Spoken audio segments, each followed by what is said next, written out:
It is now 5:01, May 16, 2017, and I call to order the meeting of the City Council of the City of Victorville. And the City Council sitting is the Library Board of Trustees, Southern California Logistics Rail Authority, Southern California Logistics Airport Authority, successor agency to the Victorville Redevelopment Agency, the Victorville Joint Powers Financing Authority, the Victorville Water District, and the city as housing assets successor.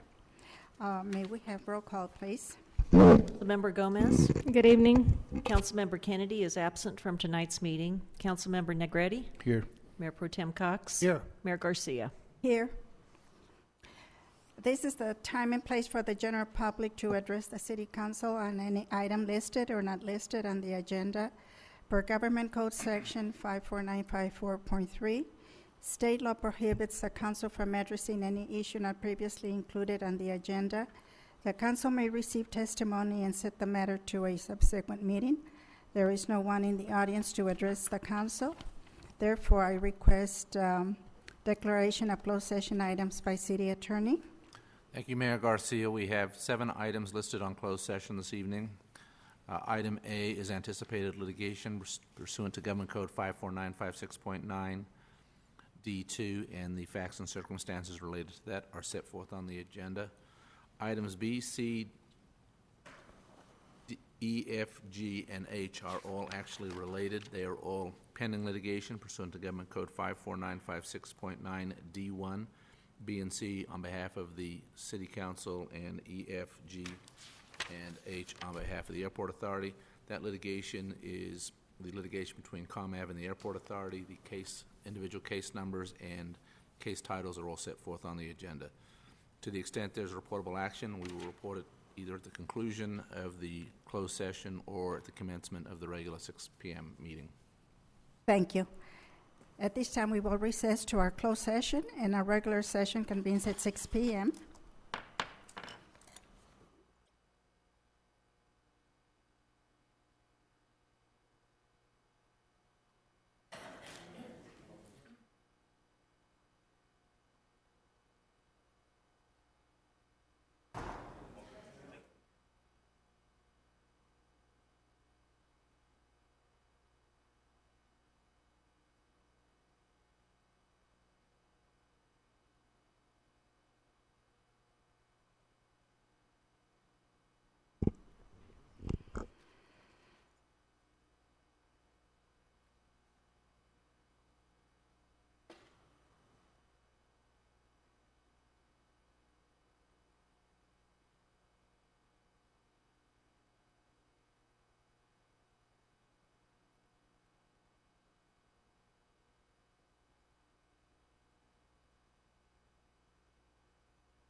It is now 6:01, May 16, 2017, and I call to order the meeting of the City Council of the City of Victorville. And the City Council sitting is the Library Board of Trustees, Southern California Logistics Rail Authority, Southern California Logistics Airport Authority, successor agency to the Victorville Redevelopment Agency, the Victorville Joint Powers Financing Authority, the Victorville Water District, and the city as housing assets successor. May we have roll call, please? Councilmember Gomez. Good evening. Councilmember Kennedy is absent from tonight's meeting. Councilmember Negretti. Here. Mayor Pro Tem Cox. Here. Mayor Garcia. Here. May we have our closed session announcements by our city attorney, please? Thank you, Mayor Garcia. We had 7 items on the agenda this evening for closed session. Item A was anticipated litigation pursuant to Government Code 54956.9 D2, and the facts and circumstances related to that are set forth on the agenda. The other 6 items are all related. They are all pending litigation pursuant to Government Code 54956.9 D1. Item B and C on behalf of the city. Items E, F, G, and H on behalf of the Airport Authority. That litigation, the case numbers and the case names are all set forth on the agenda. At this time, there is no reportable action with respect to any of the closed session items. Thank you.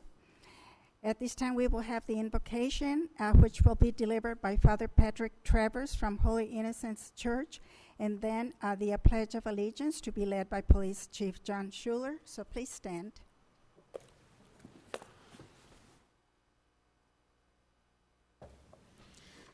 Let's bow our heads and pray. Heavenly Father, we thank you for all who are gathered here this evening. We thank you for this City Council and their ability to involve in useful work and the responsibility they have undertaken. We ask you to give them wisdom to govern wisely amid the conflicting interests and issues of our city and our nation, always being aware of the welfare and true needs of our community. Give them the ability to work together in harmony even when there is honest disagreement. Instill a need for justice and confidence in the agenda set before them, always remembering what would please you and then what would benefit the constituents of the city of Victorville. Give this City Council peace in their lives and joy in their task. We thank you for the freedom to embrace you here and your many abundant blessings. In your name, in your blessed name, we pray. Amen.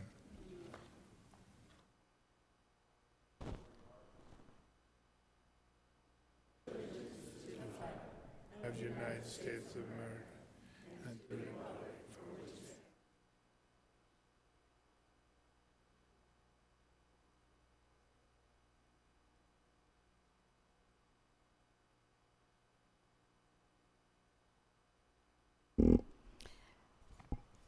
This evening, I do have a presentation of a proclamation for the 2017 Public Works Day.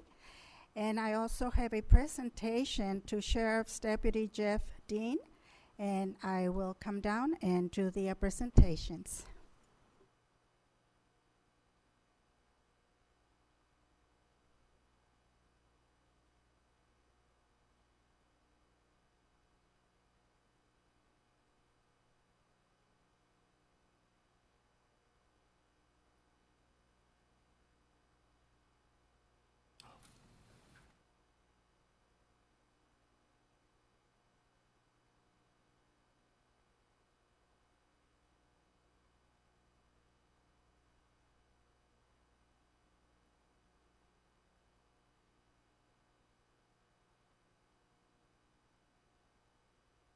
The first presentation will be for Public Works Day. Well, I believe it's Sheena Romo and Erica King. Can you please come up and join me?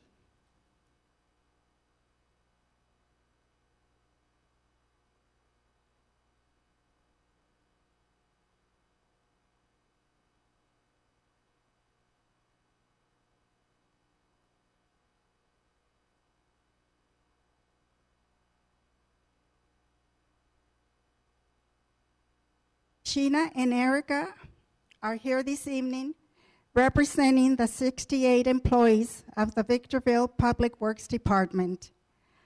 I'm honored to join the rest of the City Council in proclaiming May the 18th Public Works Day in Victorville. Your service is integral to maintaining our infrastructure and improving our quality of life. We appreciate your hard work and efforts to make Victorville the great city that it is. I thank you so very much, and I do have a proclamation for you.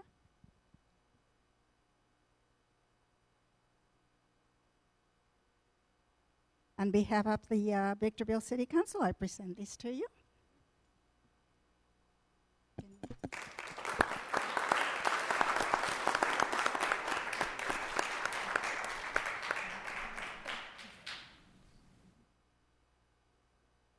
Good job, Doug.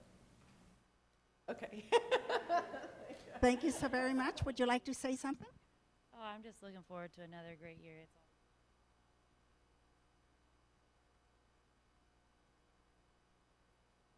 all Exactly. For the kids first, and then the community. I know.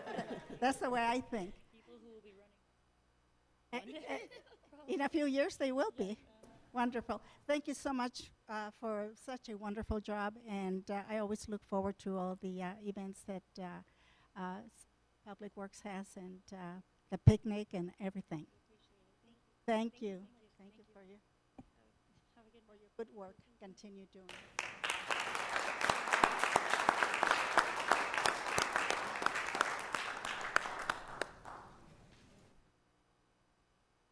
Now, Deputy Jeff Dean, will you please come up? Okay.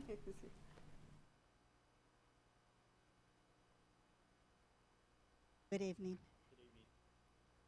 Nice to meet you. Tonight, I have the pleasure of honoring Sheriff's Deputy Jeff Dean.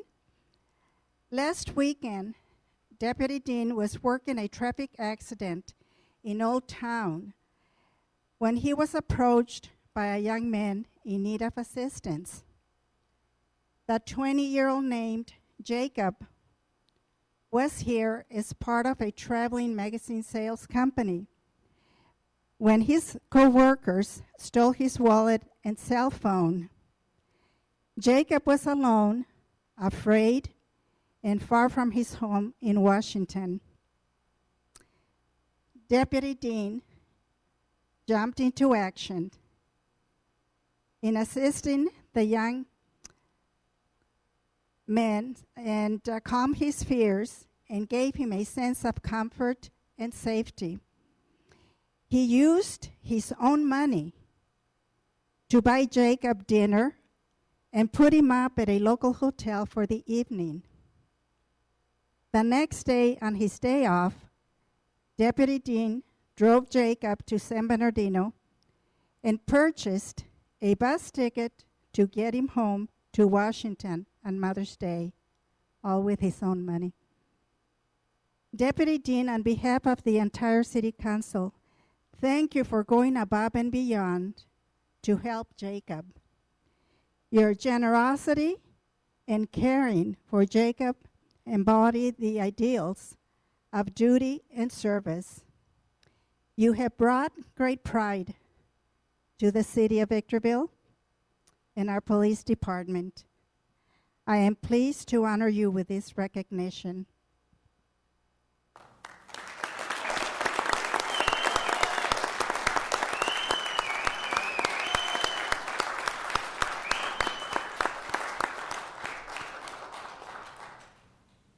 This certificate of recognition is presented to Sheriff's Deputy Jeff Dean in recognition of your generosity and support of an individual in need and for your honorable duty and service to the city of Victorville. Signed, Mayor Gloria Garcia.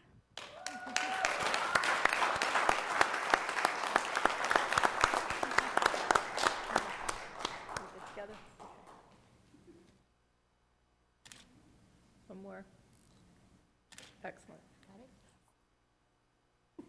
Thank you so very much. Would you like to say My captain told me not to, but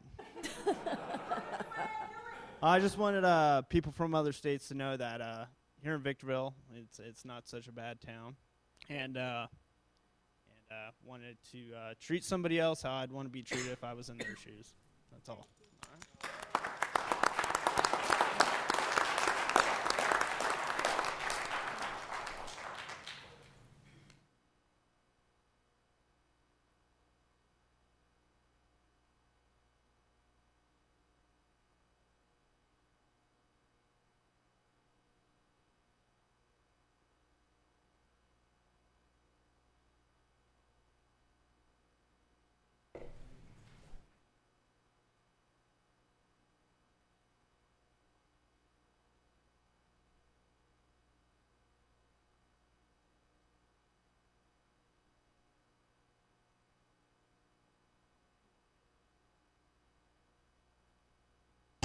We need to do more of this to recognize our police officers for everything that they do for us and to maintain our safety.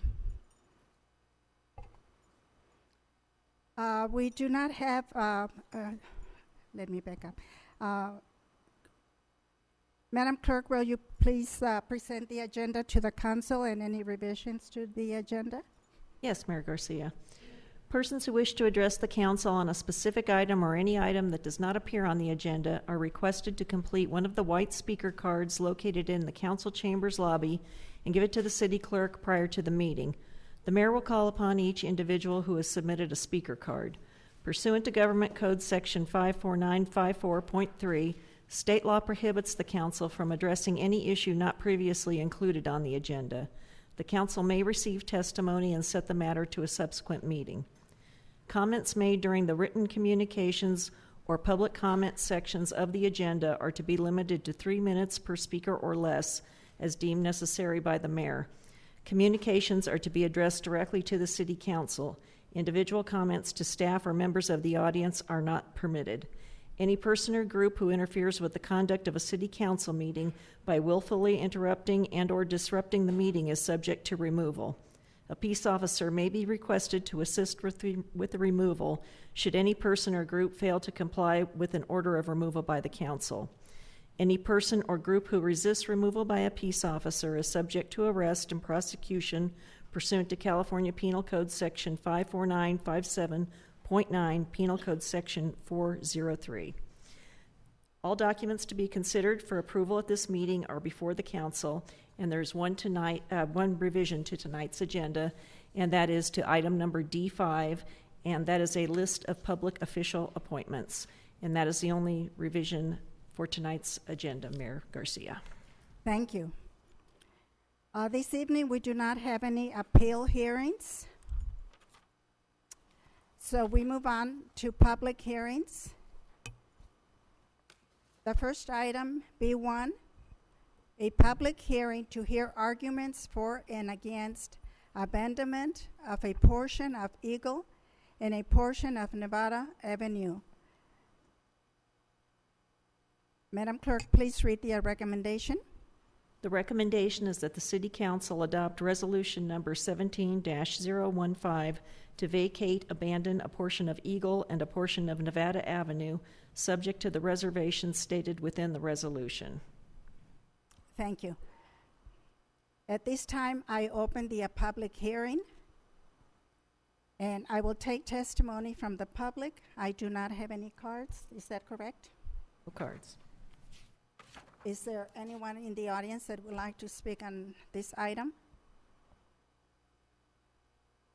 I don't see anyone. So I close the public hearing.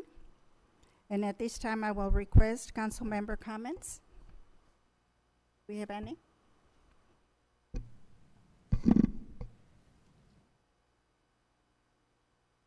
I don't see anyone that wants to speak on this. So may we have an action on this item? Mayor, I make a motion that we approve Resolution 17-015. Second. Motion by Mr. Cox, second by Mr. Negretti. All those in favor? Aye. Those opposed? None opposed. Motion carries with Councilmember Kennedy absent. Now we move on to item B2, a public hearing to hear arguments for and against amending Chapter 2.20 of the Victorville Municipal Code. Mayor requests City Clerk read the recommendation. The recommendation is that the City Council open the public hearing, take testimony, close the public hearing, introduce ordinance number, there is a typo on the agenda, it's ordinance number 2367 rather than 2357, for adoption and first reading by title only, and provide initial comments on the draft council policies and procedures manual. Thank you. At this time, I open the public hearing. And again, it's a time for a testimony from the public. I don't have any cards. Is there anyone in the audience that would like to speak? I don't see anyone. So I close the public hearing. Madam Mayor, Yes. this is a kind of a procedural question. I think this is going to require discussion by all the members of the council, a lot of input. and probably at least a study session. We cannot meet in private and don't do so, but we need to discuss this together so we can have agreement. And then we'll bring this back, probably with amendments, and then we would have to have another public hearing. Wouldn't it be more appropriate to continue the public hearing and have a study session? I have no problem having a study session. That makes a lot of sense, but the public hearing is for the purposes of the code amendments, which are set forth in the ordinance. To the extent you want to make revisions to that, it would also be appropriate to continue it. The purpose of the ordinance right now is to eliminate conflicting provisions and outdated provisions of the municipal code. But as you know, ordinances take several days before they, in fact, close to 45 to 50 days before they become effective. So this was to get the ball rolling with respect to the ordinance to clean up the municipal code. Certainly the manual, to the extent we're going to invite comments on that, and to the extent you want to have a workshop, that makes total sense. You could do it either way. You could basically continue this hearing if there's going to be further changes to the ordinance, or you could introduce tonight, which starts the clock running. Is there a public hearing for the adoption of the procedural rules? Not required, but certainly it would be a public meeting at which time it would be adopted. Public meeting. Correct, but not But formally a this public simply hearing. does away with the conflicts? Is that Correct. This gets the clock started on getting rid of provisions in the municipal code that are outdated and or in conflict with policies you've already adopted. I then have no objection to closing the public hearing. At this time, I close the public hearing. And any comments from council members? Yes, since this isn't going to be motioned, I want to go line by line. We won't be having any workshops, and the time starts clicking, so I'm fully prepared to give what I was going to give on this item. This item is the Victorville Municipal Code, Chapter 2.20. Councilmember Gomez, if I might, my understanding is the only thing that is closed tonight is the public hearing, and I do anticipate a motion on the ordinance.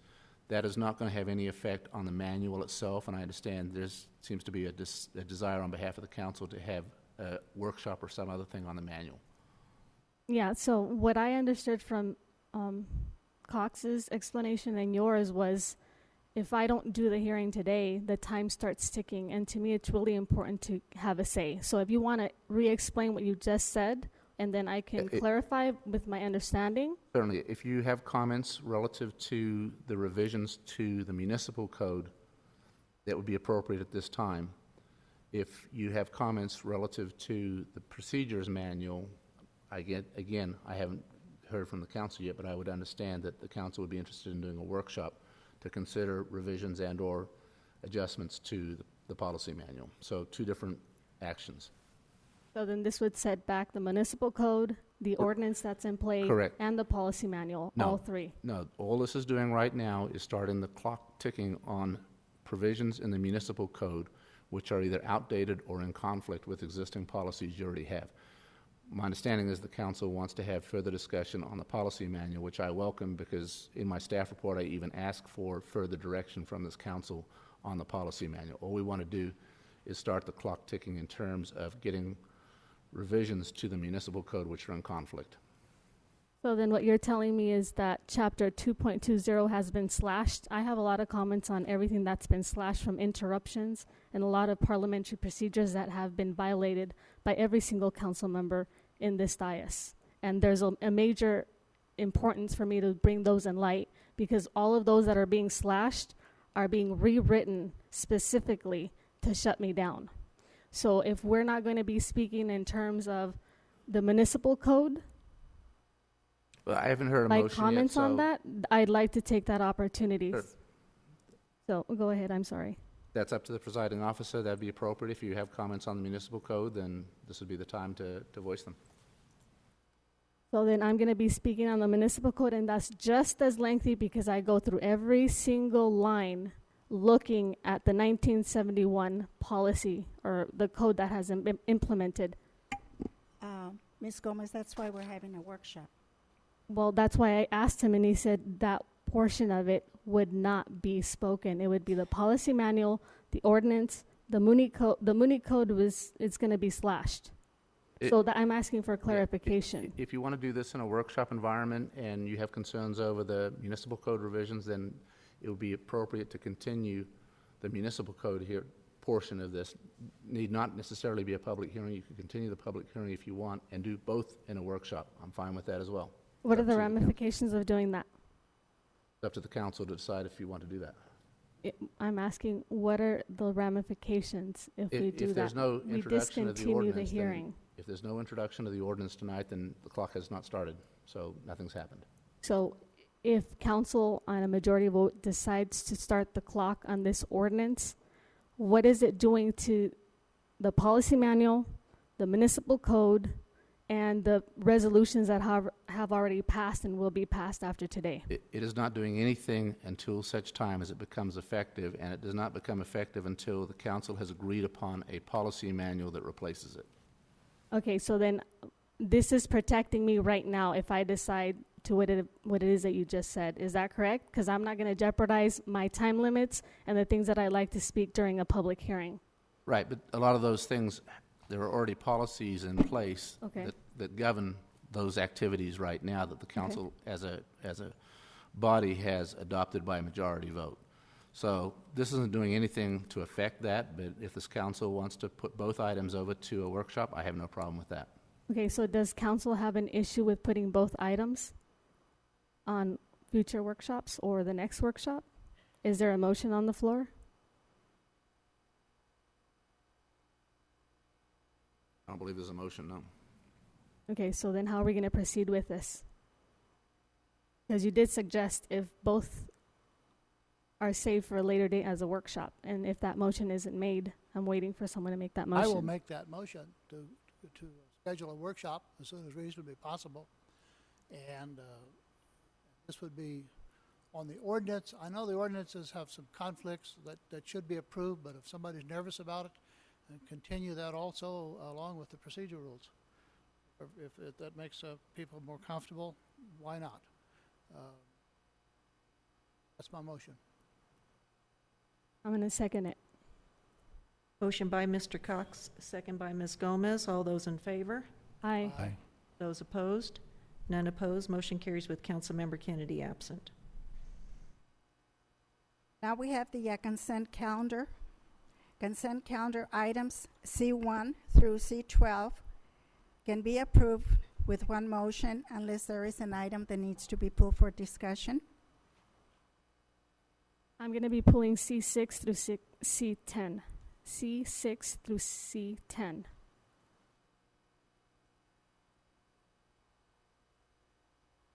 And C6 through? Yeah, C6, 7, 8, 9, 10. Move approval C1 through C5 and C11 and C12. Second. Motion by Mr. Negretti, second by Mr. Cox. All those in favor? Aye. Aye. Before I submit my vote, can you explain if that was a substitute motion that just took place? I'm sorry? On a consent calendar, that was fine. Basically, what's happened is the items have been pulled, so that was just a motion to approve all of the other things that were on the agenda, So exclusive of basically, the items that you have which pulled. ones are being pulled? Items C6 through C6 C10? through C. Is that what you 10. requested? And then I heard Mr. Negretti give other consent calendars to be pulled. Those So- are items, no, he wanted, the motion included items C11 and C12. You didn't say that you had a problem with those. No, I don't have oh, he's not pulling C11 and C12. He No. wants to continue the motion. He included those in his motion to approve. I'm looking at my piece here, and I would also like to pull C12. That deals with parks and reclaimed water. So C6 through C10 No, we and haven't also voted yet. C12. So would you amend your motion then to do everything except for those? Madam Mayor, move approval of the consent calendar C1 through C5 and C11. I second that. That meets all the requirements. Motion by Mr. Negretti, second by Mr. Cox. All those in favor? Aye. Those opposed? None opposed. Motion carries with Councilmember Kennedy absent.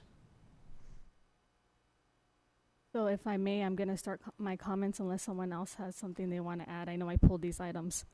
You are allowed to go ahead. Right now, there's a list of checks, and one can't gauge where they went. There's no way that if some auditor came, that we would see what these dates were unless there was a list to cross-reference them. We don't know what departments these checks were pulled from. If we go to payroll, you start looking at the list. I don't know, I see the list of checks, but I don't know if these numbers next to the ID number is representative of an identity for an actual individual that works here or what it is. So I'm kind of concerned with that. And I need some assistance if we're going to provide some cross-referencing. This is also part of the budget planning, which we just had a couple of hours ago. And I'd like to see a list of the money that's budgeted for these items. There's C6, 7, 8, 9, and 10 all have the same. I know C10 is commercial, and we've talked about that, and you guys are going to add some kind of tag so we can reference them back. For example, I gave an example of $2 million. So for the year it was this year that we budgeted $2 million, for example, where we had about $2 million, and this wasn't a loan, just leaving itself. So I'm asking kind of like for a check and balance system. And if there's an over budget, I'd like to visually see where the money is going. So do you know where the ID numbers are referencing to? You're talking about the payroll demand schedule. Each one of those Yeah. is an employee ID number. Not information that we provide to the public. Okay. So we're a governing body, and we have a lot of procedures. And when I look at these, I try to tag to see if, what is the $25? Does it matter? What is the $150? Does it matter? I don't think people get paid $50 every 2 weeks. So I want to see if I can cross-reference these items. I'm not asking you to give me confidential information. Just maybe if you put something department with the different departments, because we have so many departments, if I can gauge where the mass amount of money from what department is coming, that would help me in a fiscal report be able to take accountability of how our budget is either increasing or decreasing. Is that something that can be done? Sure, something can be done to add departments. We talked yesterday about doing that with the commercial demand schedule, and both Keith and I have had discussions with admin services about doing that. Not sure the exact process just yet to modify the report, but it certainly is something that's doable. Okay, so now for C7. So for C7, we have about $791,000. That's for the advises, and then we see checks. Checks about $12,119.75, which leaves about $803,354 with 71 cents. The fiscal impact that I'm looking at this one is about $1.2 million. So I'm wondering what happens with that money that was left over. Are we allocating this in a general fund, or are we just leaving it there so it's pre-budgeted? What happens to that money?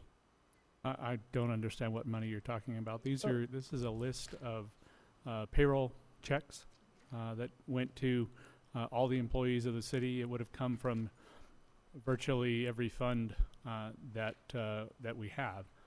A lot of these checks would have been split among multiple funds, depending on what department they work in, what their role is. Such as Mr. Metzler, being over Public Works, much of his salary is paid by Public Works, by the utilities, by engineering, and by economic development, and several others. So there's not a way to list every single fund for every individual check. The agendas would be hundreds of pages longer. Right, I'm not asking for that. What I'm asking is I look at the fiscal impact, the allocation of 1.2 roughly. So that means that you budgeted this amount. Is that not right? Okay.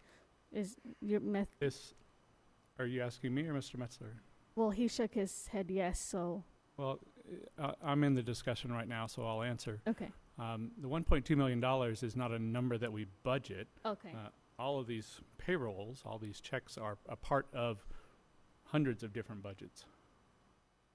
So the number that you see right there, $1.2 million, does not appear in the budget somewhere. We didn't budget this exact dollar amount for period March 11th through March 24th. And we do budget on an annual basis for all of the salary of all of the employees, and that is paid out of the budget. So yes, this money is budgeted, but you won't see this number budgeted anywhere. Okay, so when I look at the total checks and I have 12,000 here, and then I look at the total advisors, I have a total of $700,091. When I subtract that, I have 803. So I was wondering if there was some way that I can track fiscally what's happening there with that amount of money. Because if you budget a certain amount to pay your employees, what's happening to the rest? So I'm literally trying to understand basically the vendor payments and all these advices and checks that you have here, because I have no way of tracking the ID numbers or a department. So I'm trying to get an assistance to do that so I can keep track of finances at a larger level. So each of those employee numbers represents a different employee. Some of them receive checks, very few. But then at the very end is electronic vendor payments, which is included in here. The IRS, $154,813.73. State taxes, deferred comp, CASDU, which actually I'm not even sure what that is myself, and then PERS is $210,831.89. So between all of those, and then between the checks and the advices, that should total the $1.21 million. Okay, so as long as you break it out per department, that would make it easier for me to go through this. Is that okay? No, it's not. You can't break it out by department? I cannot, no, because this isn't done by a department basis. It's done by an employee ID number.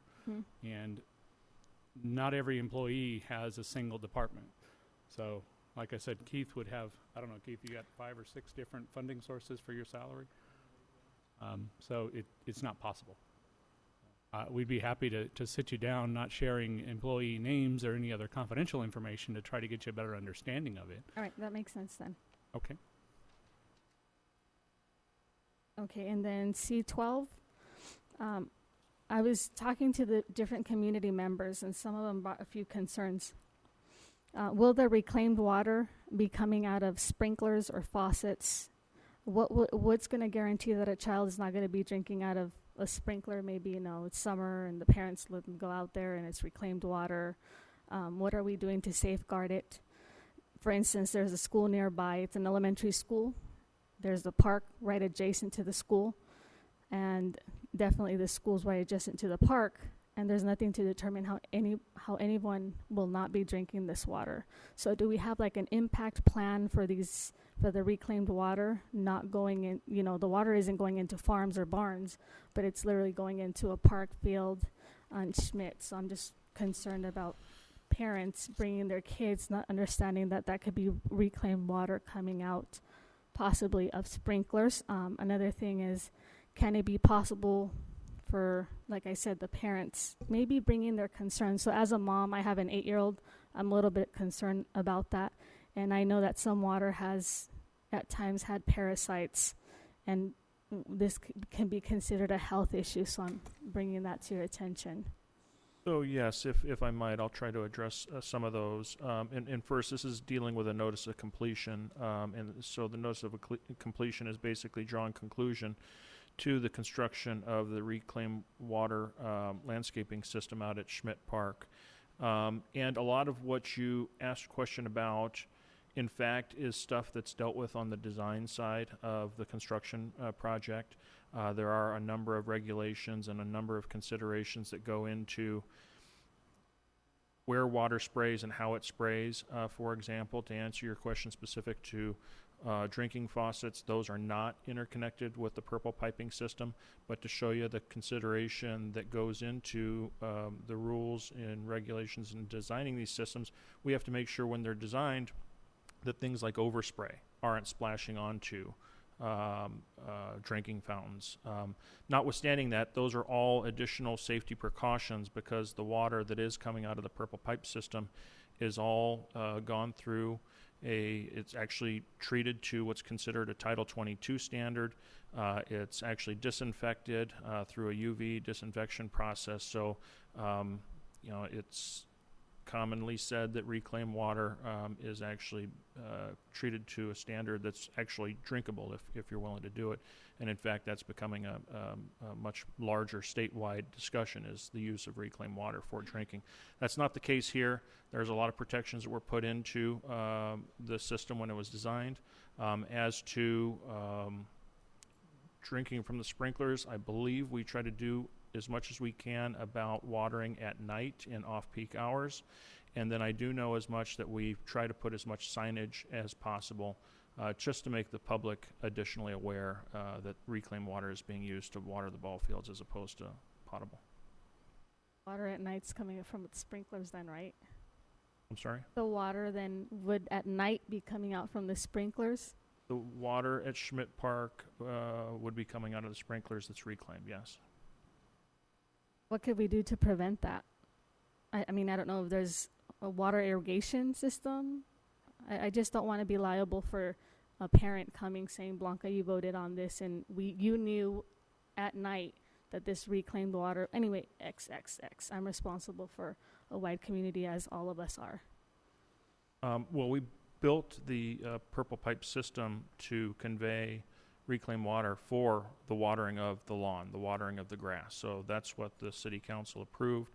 That's what we designed. We designed it with all the safety precautions required of us by probably the State Water Board. As far as what somebody can claim, I guess anybody can claim anything.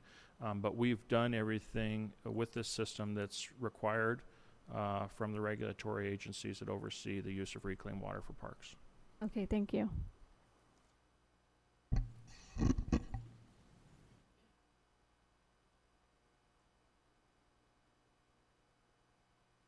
That was all I had. Move approval of C6 through C10 and C12. Second. Motion by Mr. Cox, second by Mr. Negretti. All those in favor? Aye. Those opposed? None opposed. Motion carries with Councilmember Kennedy absent. Now we move on to written communications. Item D1, award construction agreement to Los Angeles Contractor, Inc. Madam Clerk, please read the recommendation. The recommendation is that the Board of Directors approve the award of a construction agreement to Angeles Contractor, Inc. for ADA compliance renovations at SCLA Building 728, project number CCH17-104, for the amount not to exceed $49,346.89. Thank you. Is there any discussion, questions? No? Can I have a motion? Move approval. Second? Motion by Mr. Negretti, second by Ms. Garcia. All those in favor? Aye. Aye. Those opposed? None opposed. Motion carries with Councilmember Kennedy absent. Item D2, ratification of U.S. Customs Memorandum of Agreement and approval of Customs computer system upgrade at SCLA. Madam Clerk, please read the recommendation. Recommendation is that the Board of Directors ratify the attached U.S. Customs and Border Protection Memorandum of Agreement in the amount of $140,000, including $123,438 for regularly scheduled service and $16,562 for estimated overtime, and approve the related U.S. Customs host computer system upgrade project number CCH16-097 at a final not to exceed cost of $25,612.22. Thank you. I have comments. You're allowed to comment. Okay, so for this item, I'm looking for clarification. There's approximately $140,000 paid to U.S. Customs. $16,000 of it is for overtime, and so about $123,000 is for rendering services. So it's a total of $140,000. What is it that we're ratifying? Is it the overtime? I need some clarity on that. And also, it says something about every 3 years the maintenance of computer system is about $25,000. So I really need it. The clarification is it for the $25,000? I don't think it's for the overtime, but if you can clarify. Yes, council member. This item is actually in large part a cleanup item. We have actually entered into agreements with the U.S. Customs dating back to 1999, and paying their invoices and them providing services has been fairly routine and customary over the years. It's my understanding that this item is effectively ratifying for the entire amount, the entire amount that is budgeted. I think the issue here is that we have the amounts budgeted, but we just did not enter into this contract for the current fiscal year. U.S. Customs requires the actual contract to be signed, notwithstanding the fact that they've been providing the service and we've been paying for the service. So effectively what this does is it authorizes the execution of the contract. To answer your question specifically as to the 123 for service, that's for the actual manpower. We're also approving the overtime of $16,562, and we're also authorizing, though it was authorized in the budget, this contract is causing for the payment of $25,612 for a computer system that actually has already been installed in this fiscal year. So altogether, it's really just housekeeping as it relates to the contract. Okay, and then I was looking at the site map. There's a network server, I'm thinking, that serves for project CCH 16-097. So is it to cover the entire space of 728, which is the admin for SCLA, or was it just to limit just for the hub of the networking site? This when it comes to this contract, it is for computer system and equipment specific to the U.S. Customs, independent, not even tied into our network system. So it's just so that they can operate independently within their own department, I guess. Thank you. I have no further questions.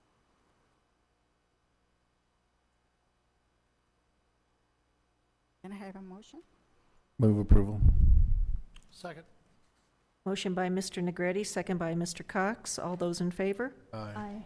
Those opposed? None opposed. Motion carries with Councilmember Kennedy absent. Item D3, approval of settlement agreement and release between Baldy Brothers, Inc. and SCLA. Madam Clerk, please read the recommendation.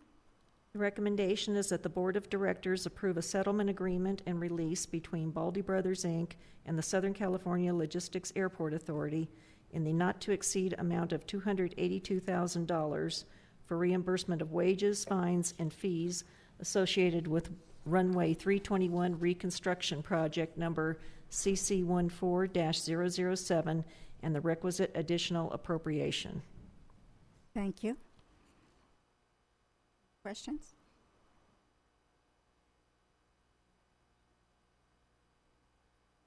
Move approval. Second. Motion by Mr. Negretti, second by Mr. Cox. All those in favor? Aye. Aye. Those opposed? None opposed. Motion carries with Councilmember Kennedy absent. Item D4, training and continuing education for planning commissioners. Madam Clerk, please read the recommendation. The recommendation is that the City Council discuss and take possible action in regard to formal training and continuing education for planning commissioners.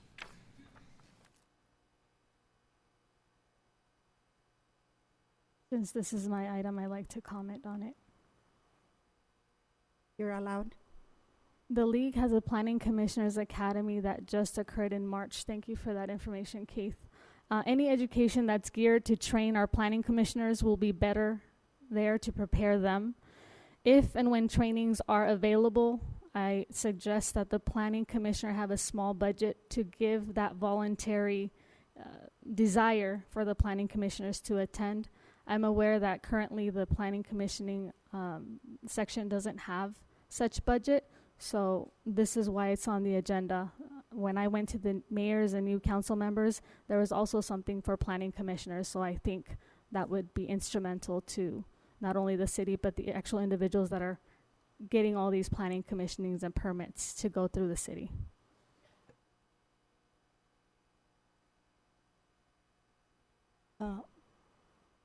This is for our city manager. My understanding is that they do get their training if necessary and required. In the past, we've sent planning commissioners to training, yes. If it's So the council's desire, it makes sense to send especially the new planning commissioners to the next training opportunity. Yeah. It's usually $2,000 or $3,000 at the most. Yeah, but I mean, if they need it, they go. Yeah, we can put that in the next year's budget if just, I don't know if we even need a formal vote at this point, but we can certainly add that in. We're in the middle of budget discussions now. Would it be acceptable if we just add it to the budget? Of course, but that's what I was thinking that would be It's, added. it's already something that they do, so it's not anything new. With directions for the manager or staff to add this to the budget, is there necessary to take a motion? It wouldn't be necessary. There seems like there's a consensus. If you want to have the formality of a motion, that's fine too. But I think staff has all the direction they want. Staff already has direction to do so, so we don't need to do anything. That's fine. We'll put it in. So we'll skip that one. We'll go on to D5. Reporting to council by meeting conference delegates and alternates. Madam Clerk, please read the recommendation. The recommendation is that the city council members who are appointed as delegates and alternates to attend meetings, conferences on behalf of the city be required to present a report in public on those meetings, conferences they attend.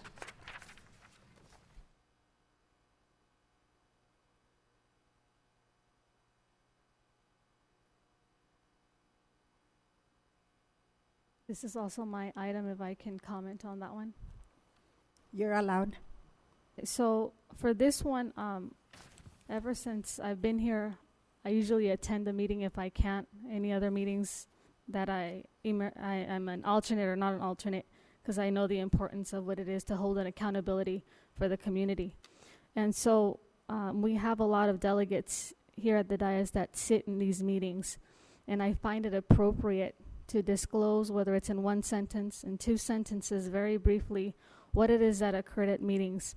For instance, for the Mojave Desert Air Quality Management District, Mayor Pro Tem Cox sits in that meeting. Sandbag, we have Jim Kennedy, who sits in that meeting. For VVWRA, Victor Valley Wastewater Reclamation Authority, Jim also sits on that one as a delegate. For Sandbag, Kennedy sits on that one. For VBTA, or Transportation, Gloria Garcia, our mayor, sits on that one. And the other meeting, Mojave Desert and Mountain Recycling Joint Powers Authority, Gloria also sits on this. And each meeting does come with a small stipend, whether it's small or just enough to get gas there, between $100 and $125, $75 per meeting. So I only find it very natural for them to come and report back on such meetings, because this would also help me understand what's happening at the VBTA level, VVWRA level. I have a lot of constituents that ask me questions, so it'd be beneficial for all of us to hear what's happening at those levels very briefly. So that's why this is on the agenda. Speak, Madam Mayor. Yes, go ahead. The policy that was adopted by the council some time ago is if you went to a meeting or a conference where the city paid, then it was expected that you prove that you went to the meeting, report back to the council in a public meeting where the meeting was and what occurred. And that came about, quite frankly, because council members would go to, not the current council, would go to a meeting in San Francisco and never go to any meetings.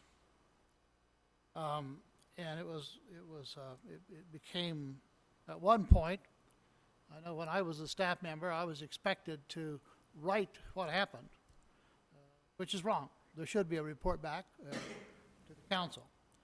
However, Victor Valley Wastewater Authority meets right across the hall, and it's a public meeting. And the public can attend. And there's no reason to report on what happened at a public meeting. It'd be tantamount 2 weeks from now for me to report what happened tonight. Public meeting, there's an agenda, the public is invited, they can speak, and those are interested do so. And when the meeting is concluded, the official record of this meeting are the minutes that the clerk takes that's adopted at the next meeting. Victor Valley Wastewater Authority, same thing. They have a meeting next month, they will approve the minutes. It's a public meeting open to the public. Mojave Desert Air Quality Management District, BVWRA happens to be Apple Valley, Hesperia, Victorville, and the county, for County Service Area 64.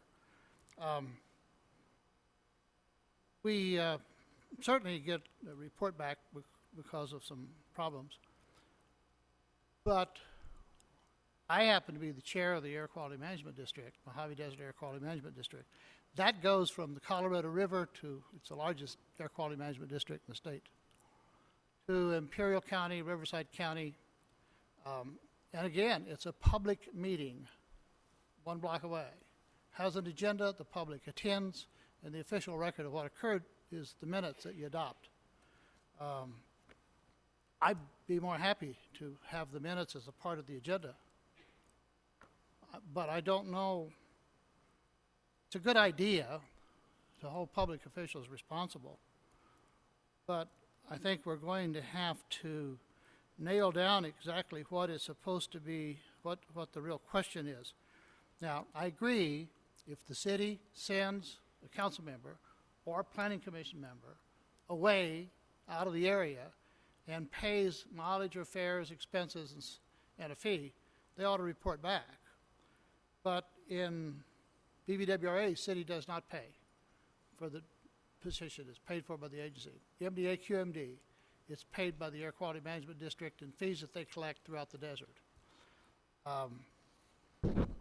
I like the idea, but I think it needs to be refined. I think we need to talk about this a little bit more. I think we need to probably put it in a policy form so that we know exactly what kind of a report in public is expected.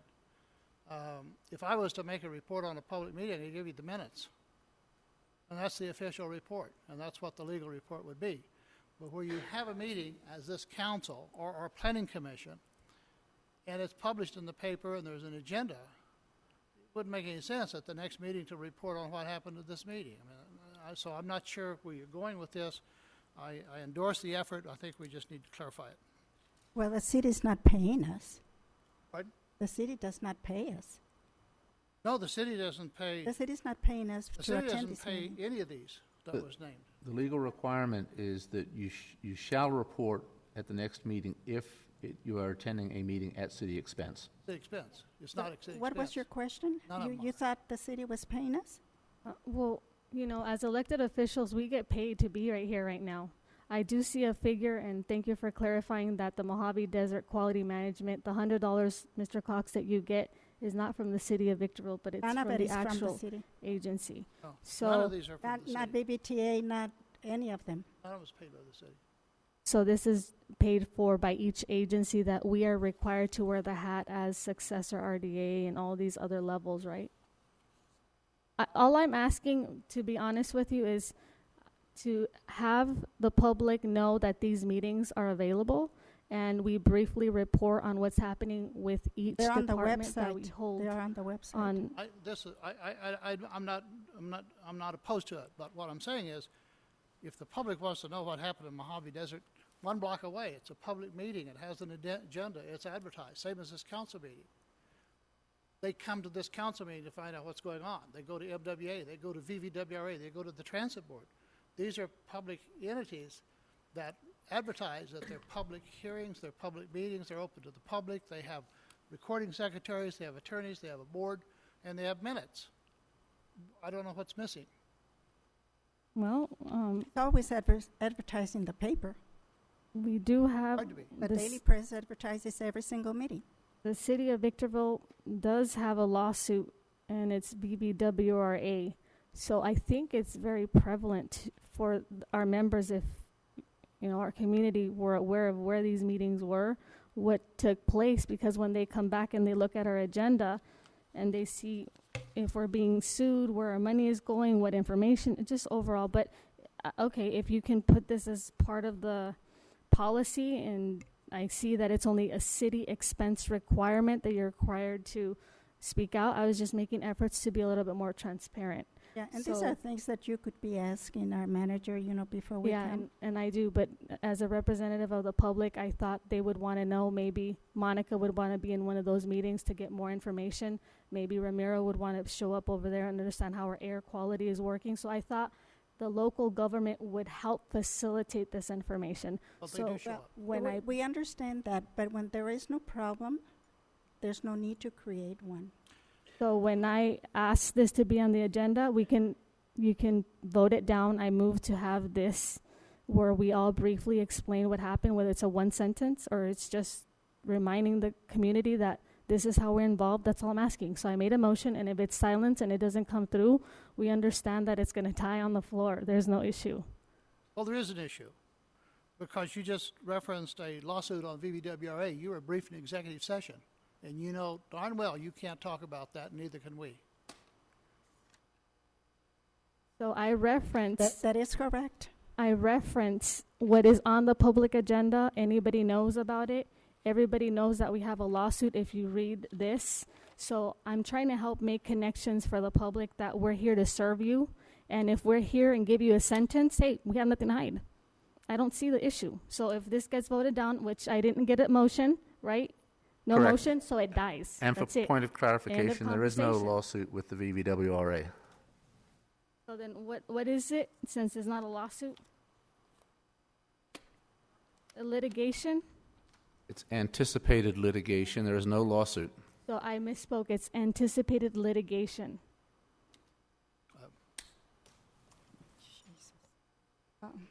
Okay. There's no need to make a motion on D5. We move on to D6. 39th Amendment Law, Enforcement Contract Number 94-909-A-39. Madam Clerk, please read the recommendation.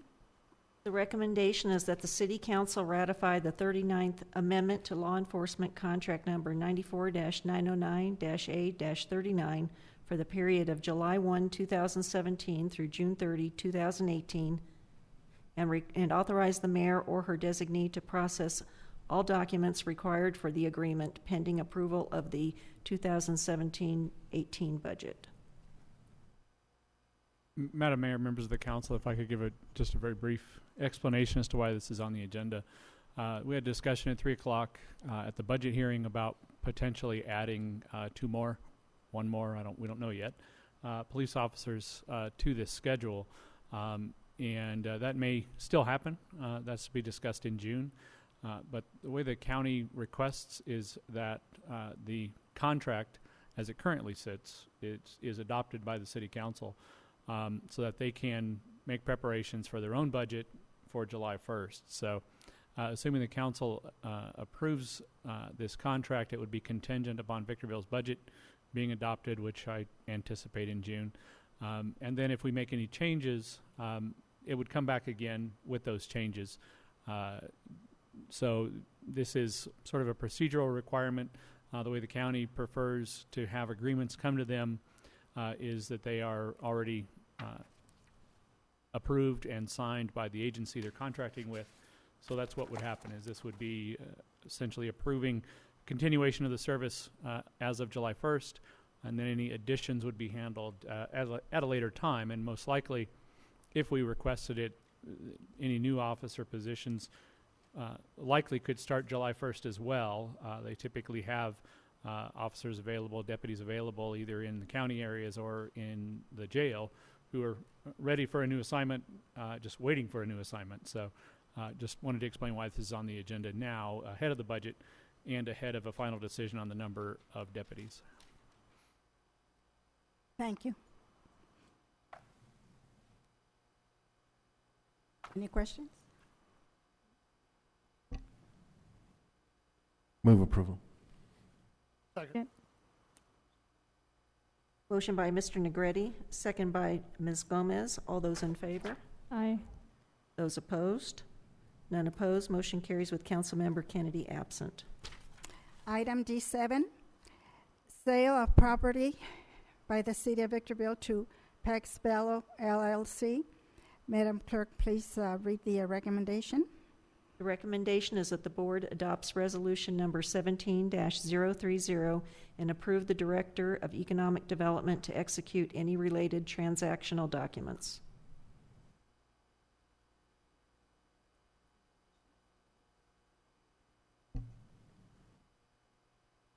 Move approval. Second. Motion by Mr. Negretti, second by Mr. Cox. All those in favor? Aye. Those opposed? None opposed. Motion carries with Councilmember Kennedy absent. Item D8, sale of property by and between the successor agency to the Victorville Redevelopment Agency and S.W. Harrison Enterprises, Inc. Madam Clerk, read the recommendation. Recommendation is that the Board of Directors adopt resolution number RSA 17-004, approving the sale of property more particularly described as APN number 3090-431-07 to S.W. Harrison Enterprises, Inc., and authorize the Director of Economic Development to execute any and all transactional documents to effectuate this sale. Any questions? Motion? I have a question, I'm sorry. Go ahead. This is the successor agency that's selling the property, That's correct. and the proceeds will go to the county for distribution to the taxing entities. All taxing entities, or only the taxing entities that was part of the redevelopment property taxes? It is the affected taxing entities that are a part of the underlying redevelopment project area. That's what I thought, okay. Thank you for the clarification. Second. Motion by Mr. Cox, second by Ms. Garcia. All those in favor? Aye. Aye. Those opposed? None opposed. Motion carries with Councilmember Kennedy absent. Madam Clerk, just for clarification, I don't think Ms. Gomez is voting. Did you vote? Yes. You did? Okay. D9, amendment number 1 to consultant professional services provider, agreement with Ludwig Engineering Associates, Inc. Madam Clerk, read the recommendation. The recommendation is that the City Council approve amendment number 1 to the consultant professional services provider agreement with Ludwig Engineering Associates, Inc. for the Line E01 Drainage Master Plan for a total contract amount not to exceed of $83,600.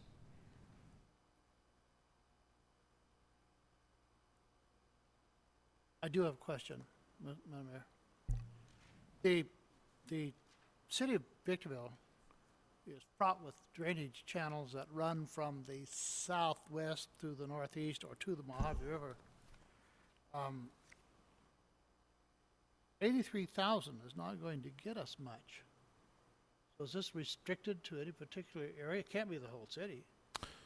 This amount is specific for the study, and it would result or yield hydrology study of a particular location. So this is looking at a certain drainage contour. E01 is what it's referred to. And what we're attempting to do is figure out, because drainage funds are such a scarce commodity, not only for construction but also maintenance. With these funds, we believe there's an opportunity through additional detention at the Dos Palmas 395 intersection to actually increase the size of detention, which could potentially reduce some capital needs for drainage downstream. Our drainage needs are much greater than this. There's a number of different drainage contours through the city that we're trying to manage and maintain. I think it's safe to say there isn't adequate funds to deal with drainage the way we'd like.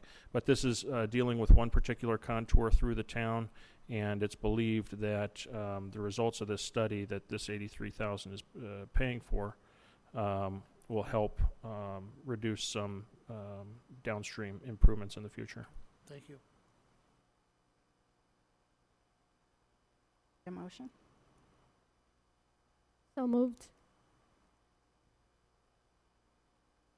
Second. Motion by Ms. Gomez, second by Mr. Negretti. All those in favor? Aye. Those opposed? None opposed. Motion carries with Councilmember Kennedy absent. Item 10, professional consultant services agreement, website redesign project.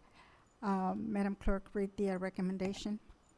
Recommendation is that the City Council approve a 5-year professional services consultant agreement with Vision Technology Solutions for the website redesign project number CC17-055 in an amount not to exceed $170,749.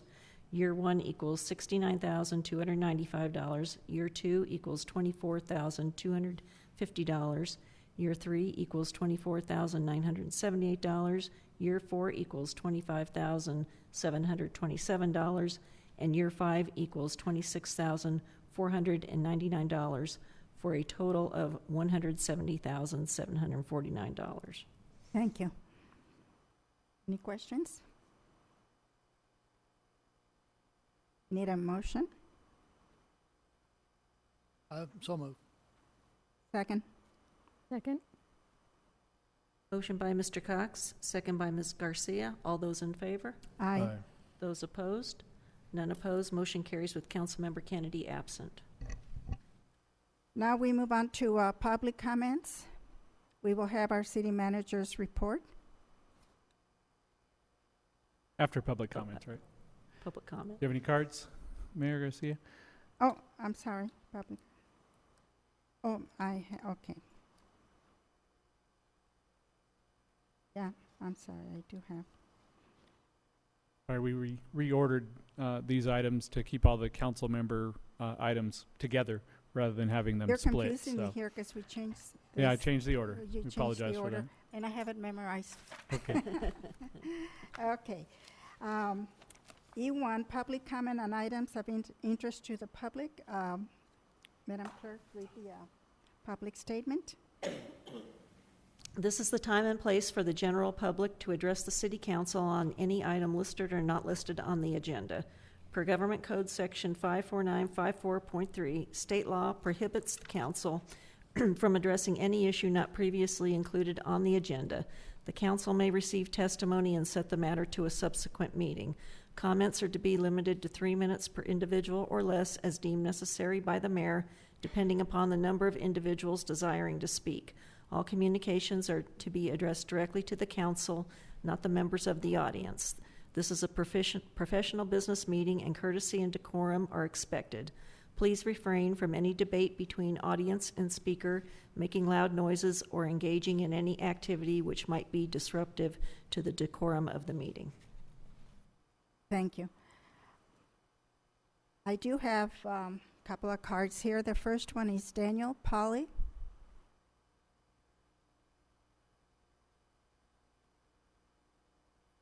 Yes. I'm here today for my rental before. Can you state your name and possibly your address? My name is Daniel Pauly. I live at 11418 Scotch Pine Way, Victorville, California. Thank you. Go ahead. Okay, my rental before I moved in was used as a makeshift kennel for the guys that the city animal control know.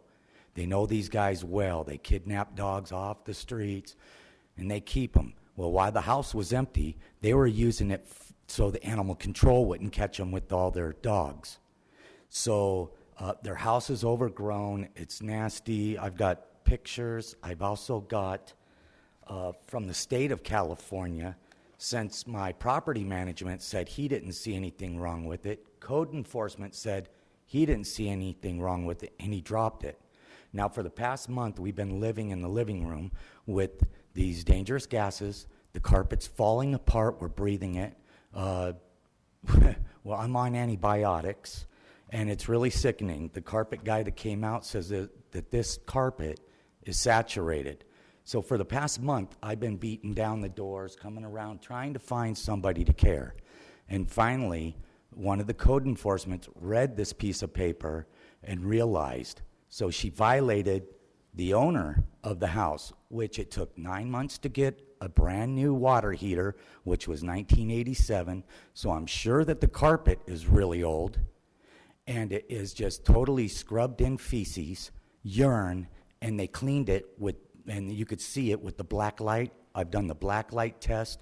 I've had this, the state inspector come out that's certified, and still, it took an extra month from code enforcement dropping it, and now it's another month of waiting for this owner to take charge, either move us out of this dangerous place, because not only is the carpets messed up, you can tell by the amount on the carpets that are solidly, there's probably only 20% in each bedroom that is barely clean. The bottom of the carpets are falling apart. We're breathing in all the particulates. They're through our bed stuff. Our stuff's out in the garage. It smells like dog urine because when the rain came, it backed up against the house. It wet the slab on it, and underneath the slab got moist. It brought everything up. Now, I think it's very unfair the way that I have been treated, especially by the city and by the property management that tried to say there's nothing wrong with it, and this and that. But see, we've been so ill that I stopped working in L.A., okay, a year ago. I've been home more, so I'm feeling the effects.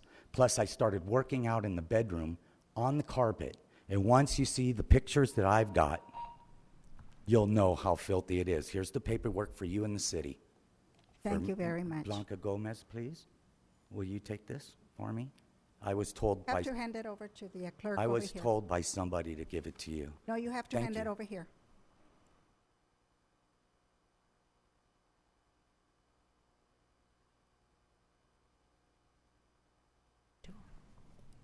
The next one, I'm sorry, I'm not able to read it, or it's Vesna Lasik.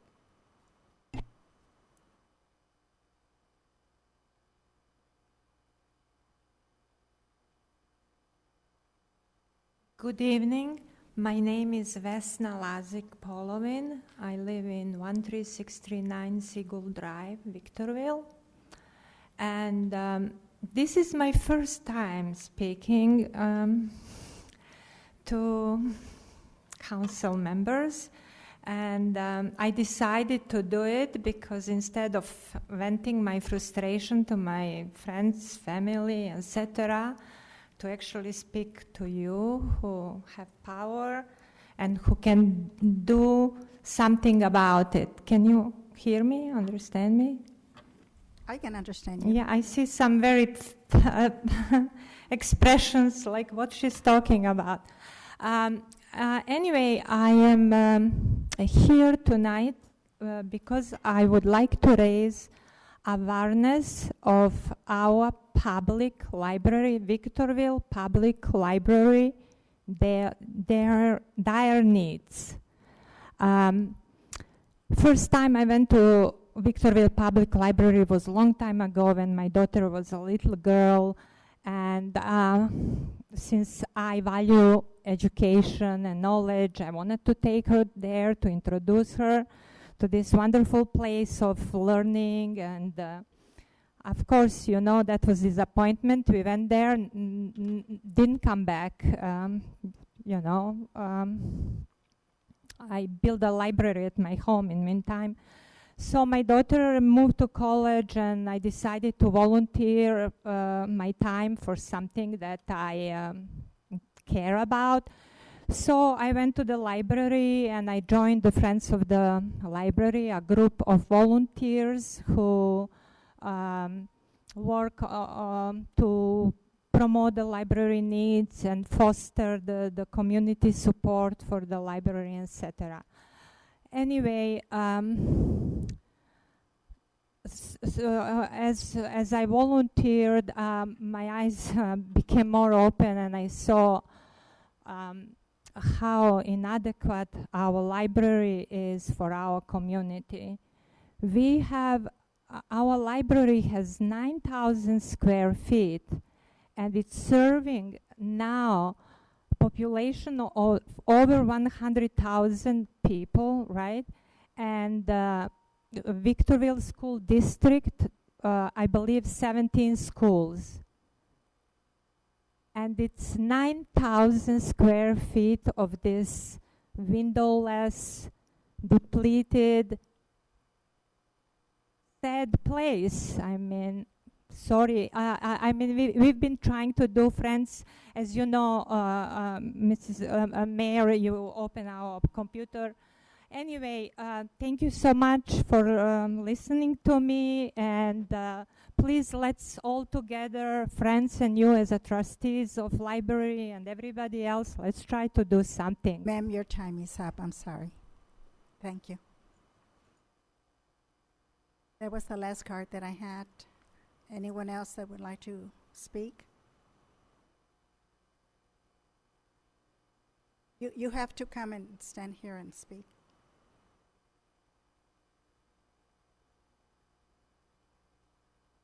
Please give your name also. And I was just wondering, the website that was referred to, is that this website? The city's website. Okay. Yes. Because I went on it a bunch of times. Maybe I come to these meetings. I'm a real estate person, and I come to the meetings as, you know, I'm on a committee. Anyways, every time I go on the website and try to get something like important, I'm not able to. Maybe this lady right here, sitting right there, can help you. Okay. It's just weird. Maybe like too many people are on it. Or But something. yeah, she'll. Yeah, afterwards. Thank you, Sue. I don't have any other cards. And is there anyone else that would like to speak? No? Okay, then we will move on.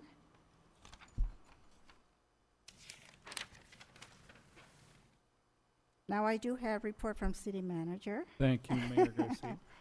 So coming up in June, Saturday, June 10th, a workshop on residential landscape conversion ideas, 8 a.m. to noon right here at City Hall. Learn how to convert your landscape into a water-wise and beautiful garden. After the workshop, attendees will tour the Center Street Water Conversion Demonstration Garden. And then June 17th, a week later on Saturday, is the Neighborhood Cleanup and Free Dump Day at the Victorville MRF from 9 a.m. to 1 p.m. You can clean up your yards, dispose of excess trash, trimmings, bulky items, etc. There will be a insert in your bill for more information. That's all I've got. Thank you. Now item E3. I don't know what this is, but it's here. Recognition by council members. This is the item Councilmember Gomez requested a month ago to be on the agenda. The one that carried over? And it's back on the agenda based on her request from back then. So she requested it as a recurring item. Okay. Yeah, if I may speak. You're allowed. So this item was put in place because there could be a time that we miss out on something happening in the community, an event that someone needs to be recognized, whether it's a nonprofit, a small business, or a bigger organization in our cities. That's how we get a lot of the majority of our income to be able to supply all the services that some people speak here about, public service, our police officers, and so forth and so forth. So this time around, it just so happened that I was able to attend the ribbon cutting ceremony for Jimmy John's. We didn't have representation there, so when I showed up, I felt that that was a representation. I thanked Mark and Mike for bringing their business restaurant there, and I said, you know, I didn't bring a recognition certificate, but I'll make sure during comments from council that I recognize you and your brother for bringing your business here, and hopefully we'll get something to you sometime soon, because I know Loving Goods office was there, gave him a recognition certificate. Scott Wilk, our senator, did as well. And so we didn't show up with ours, so I figured this would be the appropriate time. At any other division, if there's a recognition, there's no need for me to use this milestone to recognize community members and those that put efforts to bring a business to our community. And this time it did, so I just don't want it to slip out. So I don't know if I make a request, who the request goes to, make sure that Jimmy John's restaurant gets their recognition. They didn't get one, and I don't know if I need to make a motion for that. I just don't know how we're going to be addressing that, but that's why this was the intent for recognition by council members. So then, if there's not going to be any discussion, so then I guess I'm going to, for the attorney, I have a question for you since it's going to be quiet. I know there's a policy in place with ceremonies and recognitions. So in this regard, what is going to happen? Again, there is a policy in place, and it spells out the steps. If you want to have something recognized as a whole procedure, I don't have it in front of me right now, but if you just follow the policy adopted by the council, that's, it's pretty clear and straightforward. Yeah, so the mayor is supposed to recognize if the mayor is not allowed, which she wasn't there. If the mayor is not there, she would designate someone, or Mayor Pro Temp would go. Mayor Pro Temp wasn't there.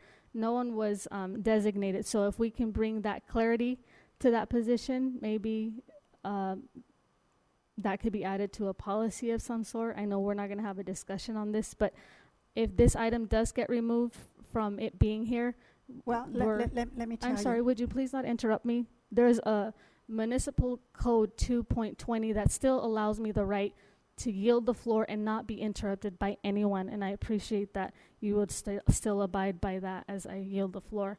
So if this item does get pulled out, I'm hoping that the majority would recognize that our city thrives when we have and we recognize those that put their efforts into our city, and retail is a big margin of that. It's 40%. So I yield the floor. Thank you. Madam Mayor, if I may. Go ahead. I missed Jimmy John. Sorry about that. Yeah, I me think I too. made 3 other ones. Yeah. But don't we have staff that starts with the mayor and then the mayor pro tem and other council members if they're not available, or how do we handle this? You have a policy manual you adopted.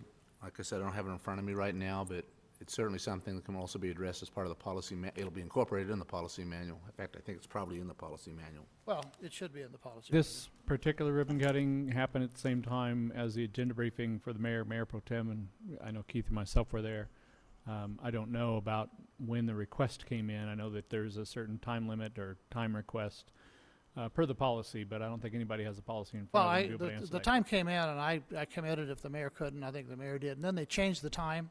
Mayor couldn't, and I committed, and then they changed the time. That's going to happen, and no policy in the world is going to take care. I don't know how many times they changed it. 3 times, I think. Now, I can plan, and all the council members here can plan. But if they jump around, it's up to staff to try to figure out what council member is going to be available. I agree with Councilmember Gomez. Some council member ought to be there if we're asked. And I don't know what happened to this time, but twice it was changed, and I changed my schedule twice. I couldn't do it a 3rd time. But, Nevertheless, we're all very proud that they're here, and we're thankful that they're absolutely. Are they here tonight? Well, but we have whatever we give out, those things. We need to make sure that they get it, because most of the business people prominently display that. And I don't see it as a problem. I think it's going to happen occasionally, and if it's going to be incorporated into the manual, I think it should be. I don't see it on the agenda because it should be taken care of at the time. It starts with the mayor pro tem, and then we have 3 other council members, and if in many instances, at the last 2 that I attended, it wasn't the elected official; it was the staff people from the offices that attended. So, if our council member can't make it, we still have staff people that can attend. So, but I think that has to be in a policy to ensure that we do not offend someone who has gone to the trouble of investing in the community and having a ribbon cutting. Chamber, by the way, has the ribbon cutting. That's who handles it.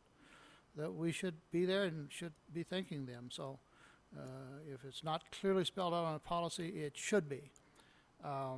Quite frankly, it's just too late to have a ribbon cutting and a week later or a week and a half later council talk about, oh, by the way, we missed it. I agree, that's not sufficient. So we need to make sure in the policy that we follow the current policy, and if we can't make it, that a staff member can take it. There are going to be times, because obviously in the last 2 that I attended, there wasn't any elected officials there. They were staff people from the supervisors and the assembly office and the senator's office. Always staff people. I'd like to have elected officials, but if we can't make it, staff people could. So we shouldn't give up just because the mayor pro tem isn't available. Now, are the people, the owners of, is it Jimmy John's or Jimmy John's, are they here this evening? Ms. Blanca, are they here? They're not responding to you, so I'm assuming they're not here. Okay. Well, regardless, I do apologize that we were not able to be there because we had other commitments. I will personally deliver a certificate to them as mayor of the city. I will do that. I really do appreciate that they did, like Mayor Pro Tem said, you know, that they actually invested in our city, and it's our duty to recognize them. And I do apologize, it was not intentional for us to not be there. We always try to make every single one that we can, but sometimes we have conflicting ones, and it's impossible to make all of them. So that's my apology to them. Anyone else? Okay, we move on to item E4. Discussion and possible action regarding items for the upcoming City Council agenda.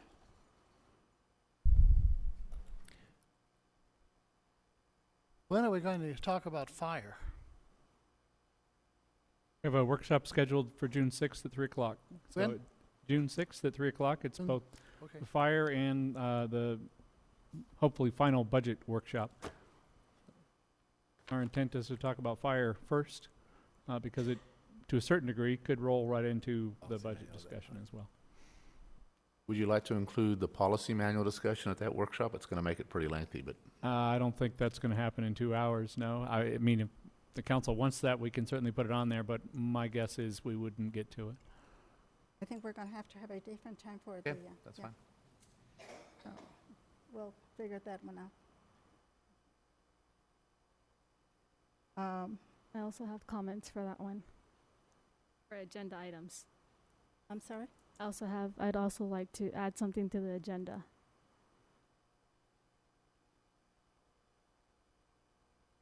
You want to add something to the agenda? Yeah, I do. So when the majority votes or doesn't, this is their request. I've been out in the community for several weeks now, and time after time, I'm being asked consistently, when are we going to redistrict? And I say, well, I can ask to put it on the agenda for you. We can have a discussion and a possible action. I said, that's what I can do for you. So that's what I'm asking to be put on the agenda. Results for redistricting and redistricting for the city of Victorville. So I move to have this on the agenda. I know this has to go through a vote. So it's being brought up right now. Is that your motion? Yes. Just to clarify one thing, I don't want to be the city attorney here, but the charter actually prohibits district elections in the city of Victorville. So that means that the city of Victorville will not redistrict, and I just need clarification. We are not legally allowed to at this point, and that issue went to a vote of the voters, and the voters rejected amending the city charter to change and allow us to go to districts. So the voters have basically, in addition, prevented us from doing it. The charter prevents it, and the voters voted not to change the charter. So then the say-all means the city of Victorville will not redistrict because the voters voted no. Is that what I'm hearing? The voters, no, the city charter prevents us from doing it, and the city voters did not vote to change the charter. So in other words, it's dead. This Correct. is a dead cause. Correct. So it doesn't matter when people say, Blanca, we would like to redistrict. My response would be, we have a charter And the that people doesn't have already allow. voted not to change that charter. That requires a clarification. When people say, oh, they want a district, more people voted that said they did not want to. Well, I can get a petition if that's what you're asking me, but all I'm saying is when they keep asking, I need to give them a response. Well, people voted on it A and said viable no. response. Okay. That's the response. You could have asked the city People voted. manager, and he could have told you that. This is my public platform, and I want them to hear it. Some of them are here today, and so that's why I'm doing it publicly. May I ask a question of the clerk? Do you recall the voting percentages, yes and no? I do not recall the specific vote, but it was a comfortable margin against Measure X to change the charter. And when was that vote? That was in November. Okay, so then that means that my motion died because of a lack of a second. So, That's thank you. correct.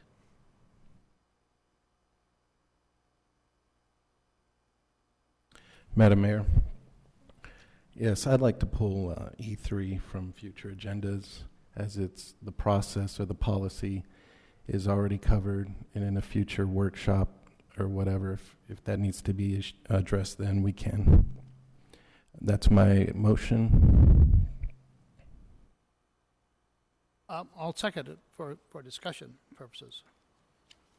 Did I understand correctly that you agree it'll be incorporated in the policy manual? Okay.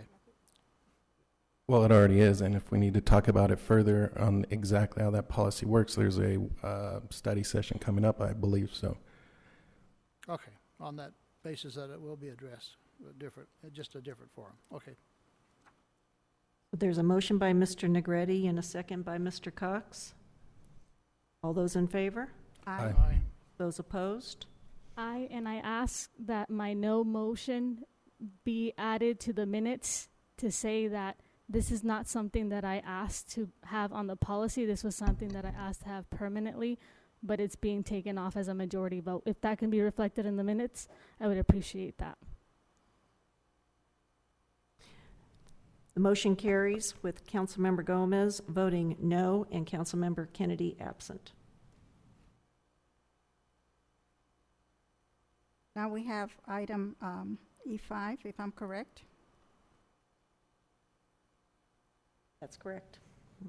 Reports from council members, and I'll start with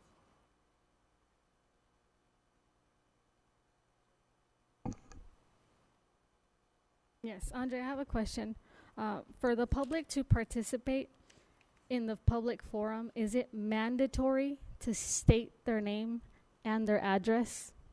They do not have to legally do that if they don't want to. It's a courtesy so that we are able to respond to any questions or issues they raise, and it's always been sort of a policy issue. Thank you. Not finished. I still have a couple of comments. I've been in contact with senior bicyclists for the last 2 consecutive weekends, and there were some notable concerns that were brought to my attention, and they were the following. On Lorraine and 7th Street, in the corner of Pep Boys, we have the pedestrian signal light, which is not clearly visible to the pedestrians. On Mariposa and Cottonwood, the international pedestrian symbol signal flashes once, not giving any countdown time to cross, and at times the pushing of the button operation seems not to be working. Also, on Bear Valley Road and 11th Street, the light in front of the animal clinic doesn't allow the pedestrian ample crossing opportunities. The short cycle length is under a few seconds to cross, requiring the pedestrians no long time for them to create a cross, in other words, for them to walk. Many of them are ignoring the signal and crossing during this gap of traffic, which is a negative impact to the benefits why we have an exclusive signal. So would it be possible for city staff to look into these 3 areas? There's more, but those are the ones that I was able to tag with the senior bicyclists to look at what these concerns are and if we can fix some of this or how we can go about it. We'd be happy to. In fact, in the future, if anybody from the public or yourself have concerns, especially safety concerns like that, let us know as soon as possible. You don't have to wait for a council meeting to give us that list. We'd be happy to take a look at those things immediately. Thank you. I think that concludes our meeting. Meeting adjourned.